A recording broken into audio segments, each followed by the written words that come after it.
My name is Nickel, Nickel, and in this video I wanted to talk to you guys about the new Mercy REZ, because in this video I'm actually going to show you guys some gameplay, and it's pretty significantly changed from how it was before. And we knew this was coming for a while because of everything that Jeff and other people have said over in the forums, but now we actually get to see what this is like in real life, as well as we're going to be talking about 3 new skins.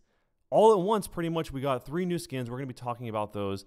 And since this is a live stream, at the end, we're going to be talking about some of your guys' opinions. So if you do have thoughts on how Mercy is now and how you feel she functions, you can use the hashtag, let's say just hashtag #ONickel over on Twitter. And at the end of the video, I'll kind of go through some of your guys' opinions. But before we get started, I just wanted to let you know this is actually the final day to enter into, if you guys don't know already, Blizzard has actually provided 10 virtual tickets for BlizzCon for you guys. So that means there's 10 winners. This is the final day to enter, so this is probably going to be the last time I ever mention this. You do get all of the items and everything, like the Winston BlizzCon skin. Apparently there's something for Hearthstone, there's something for Heroes of the Storm, there's something for World of Warcraft. There's lots of stuff in there. If you do want to enter into that, the link is down below in the description, but if not, don't worry about it. This is probably the last time I'll mention it because I think it ends in a few hours. So let's jump straight into the actual changes to Mercy. What were they? Well, we know there's going to be changes forever, but now we actually have the update to the PTR, which says Resurrect for Mercy. A cast time has been created for Resurrect. So now it goes from 0 seconds to 1.75 seconds.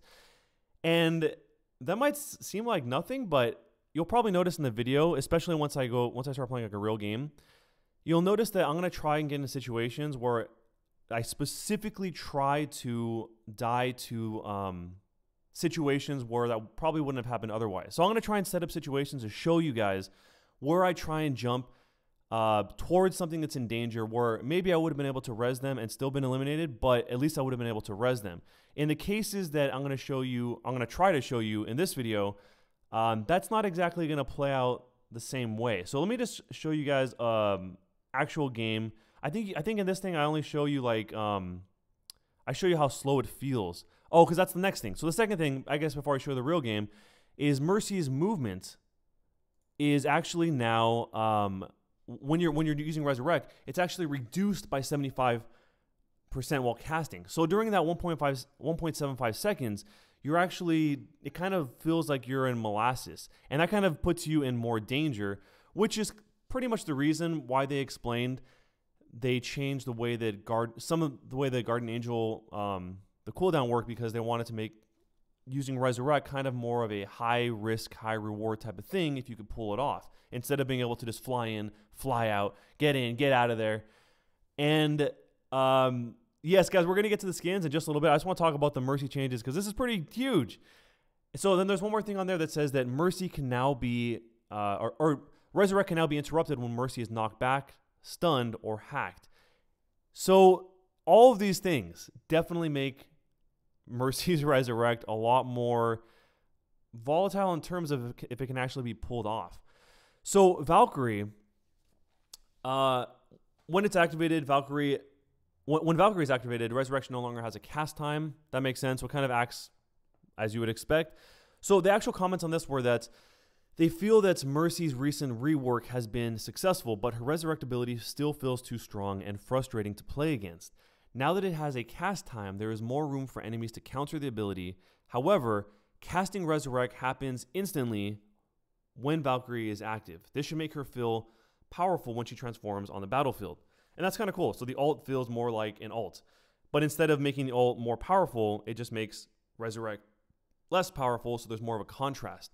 And yes, by the way, somebody also mentioned in the chat, Young Genji says, what about Anna? So yeah, so over on the PTR right now, according to the notes right here, we already knew that Anna's biotic rifle was going to have its damage increased. Jeff said he thinks it was going to be around 70. It turns out it was exactly 70. So the damage is increased from 60 to 70. And if you guys remember in yesterday's video, we actually talked about back in March is when they decreased it from 80 to 60.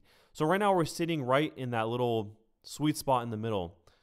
So the comments on that said that Ana has been outshined by other support heroes lately. Boosting her damage will help her defend herself and make her more threatening to the enemy team.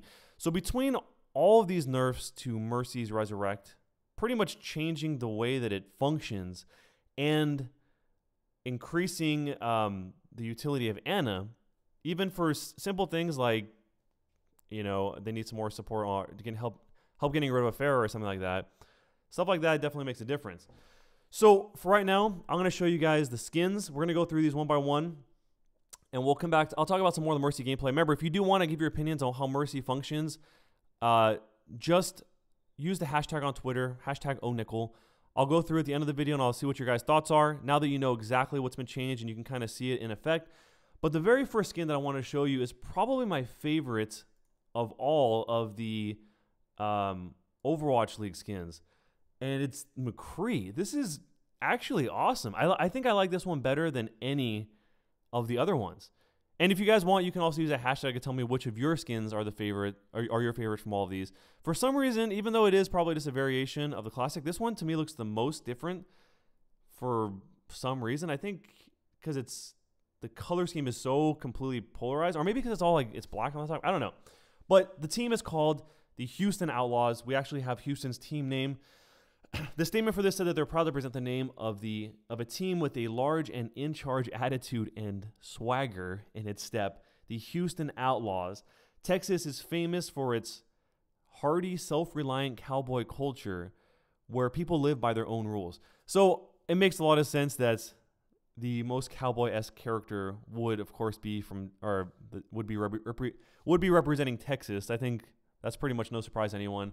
But apparently the team name references the rebellious streak in the star longhorn skull, with the twin revolvers and the team logo also being emblematic of the Lone Star State. The logo is actually pretty cool. I like how that's a very clever logo.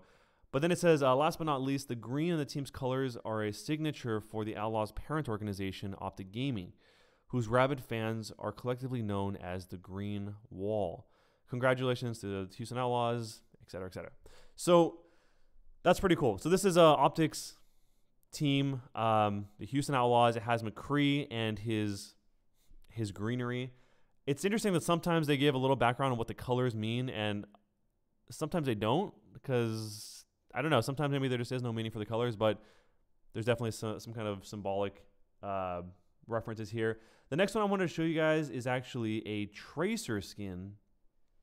Wait, first of all, before I jump onto that one, where is his can somebody in the chat tell me where's the logo on him? Is it on his hat? Because I know the logo's on every one of these guys. I just don't know exactly where it is for McCree. Let me open up the chat real fast. Let me see. What does the chat say? The chat says, he says, yeehaw. On the hat, the belt. Somebody said the belt. I can't see it. It's so hard for me to see where they are. On the chest. Everyone's saying different stuff. Okay. On his cap, on his hat, on his butt. What? No, that's not on his butt. Yeah, even his gun holster is green too. I thought that was pretty cool too. Left chest, is it? I gotta take a look at this a little bit closer. On the gun. Everyone's saying different stuff. Oh, maybe it is supposed to be the gun because the gun has a green streak, but that's not super clear. Everyone's saying different stuff right now. Let's go on to Tracer. So the Tracer one is this guy right here, which is for the London Spitfire. Looks cool. And this is for London, obviously. It's Overwatch League's London's franchise, the London Spitfire. The Supermarine Spitfire was the name of the British fighter plane that was flown in the Royal Air Force. So they have a little bit of history there, most famously during the Battle of Britain in World War II, and it is the spirit of bravery under fire that imbues the team's identity. The light blue of the logo's background is the blue of Cloud9, London Spitfire's parent organization, which has a storied history in Western esports, and the Spitfire itself and the orange of the team's logo are a nod to Lena Tracer Oxton, the British Overwatch hero who is a member of the RAF in the game's lore. Congratulations to London Spitfire and Cloud9.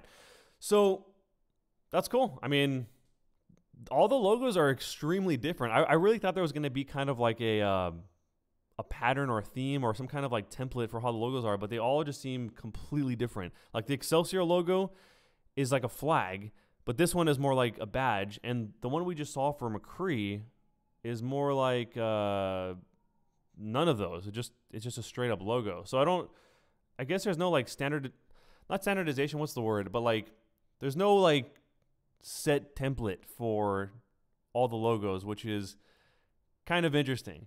Oh yeah, somebody in the chat just asked, when is the final redraw happening? Actually, the final, if you guys don't know about that, I'll explain that real quick. For the people that have won any of the previous contests, there are several people that still haven't or that hadn't claimed their prizes, even though I tried contacting them many times, and I waited well beyond the maximum amount of time just to give them their prizes if they didn't have it. But just to make sure that every single person does get a prize, we're going to be doing the final redrawing after this stream, as soon as the stream ends, over on the Discord on discord.gg/onickel. It's actually linked in the description of this. So all you have to do is be there, and as long as you are subscribed to the channel and have left a comment on the video, then that's all you needed. So yeah, to answer your question, boom. What is the question? What is the new Ana buff? The Ana buff was increasing her damage from 60 to 70. There you go. Okay. Say yeehaw. All right, so the last one, or the third one, I should say, is actually, can anyone guess? Somebody guess in the chat. Probably won't be able to guess it. Everyone's saying, it's going to be too much of a delay. Here it is. The final skin is actually going to be for our good old buddy, old pal, Winston. So Winston is representing the Philadelphia Fusion, which just by this is like probably the most clear of which team he's representing of any of them. On his back it says Fusion in huge letters. On his shoulder pad it has the P with the Fusion logo, and on his Tesla cannon as well it also has the Fusion font or text as well. So the description of this reads that the highly charged particles of the Overwatch League are accelerating as we approach the preseason, and that suits our Philadelphia franchise just fine. We're excited to announce the Philadelphia Fusion, a team whose name and logo reflect the velocity, dynamism, and creative energy that is generated by bringing distinct parts together to produce something new. The orange and black of the Fusion's team colors have a special place in the hearts of Philadelphia sports fans, as they are also the official colors of the professional ice hockey team known as the Philadelphia Flyers, which are also owned by Fusion's parent company. So, and that parent company is Comcast Spectator. It's so crazy to me that these huge companies are getting involved in the Overwatch League. I think the Overwatch League is going to be a pretty massive thing. So I can't wait to see how this all turns out. And man, the chat is going crazy right now. So guys, let me know on hashtag #onickel what you think about the Mercy changes and what you think and which of these skins you like the most. So I'm going to refresh the page. I'm going to kind of read out what a couple of your guys' thoughts are before we wind this down and we do the redrawing over on discord.gg/onickel, which pretty much if you show up there, you're good to go. Let me go to the hashtag right now. All right. We got our buddy in here. Drybone says this new Mercy nerf should make Mercy more difficult to play, and that's honestly a good thing and balances everything out. Yeah, I agree. And so if you guys are watching the gameplay, it was kind of hard to see because of the thing. I'll move this out of the way. I'll do it once the next match starts. I was trying to get into positions where it was like I was trying to set it up so positions where you would try to find somewhere where you normally be able to res them right away, but in this case you wouldn't be able to because of the changes, specifically the fact that there's a cast time that's 1.75 seconds long and the Mercy's movement speed was reduced by 75%. So it makes you very vulnerable, and I tried to show that off as much as possible. I'll take this down so you guys can actually see it right now. Let's see what the next one is. Someone named X says, hashtag #onickel, I don't like the Mercy changes because it brings you in a lot of dangerous situations where you die a lot more. That's true, but I think that's actually the point of what they're trying to do, because right now, a lot of people seem to think that there's a heavy skew towards always having to run Mercy all the time. And I think that what they're trying to do is not make that as possible. Yes, guys, we're talking over on hashtag Onickel on Twitter. That's the easiest place for me to read this. F13, Friday the 13th says, hashtag Onickel, Mercy is dying on the inside. Oh, wow. All right, I'm not going to read the rest. That got really intense. Okay, the next one says Zap Guns. Why don't they give Mercy a new ability and bound REZ to Valkyrie so you can only REZ in her ult? So you're saying, so I think what he's saying is give her something completely different for regular ability, but make REZ her ult again, but only allow her to do REZ one person. Is that what you're saying? That's a possibility. I mean, but what do you think that other ability would be? I think it would have been pretty hard to predict people, or predict like a situation with D.Va that would have turned into missiles or something. What else we got? Wait, let me refresh this. We got one that says hashtag yeehaw. And then one that says, I think that this is good for the overall meta because I'm tired of seeing Mercy all the time. I think a lot of people seem to think the same way, but if this change goes through as they want it to, it'll probably be a little bit more Ana, a little bit less Mercy. That's the way it should go. I mean, that's the way it should go, but that's the way I think it'll go. So anyways, guys, if you guys end up enjoying this video, please do leave a thumbs up on the channel or on the video. I would really appreciate that, especially if you could all do it at once, see if we change that number. But right now, I'm going to jump over to discord.gg. We're going to do the final redrawings, make sure everybody has, every one of those things gets out there. And thanks a lot for watching, guys. I will see you next time. Last chance, by the way, it's last time to sign up for the tickets are provided by Blizzard. So that's also in the description. Thanks a lot, guys, and I will see you next time.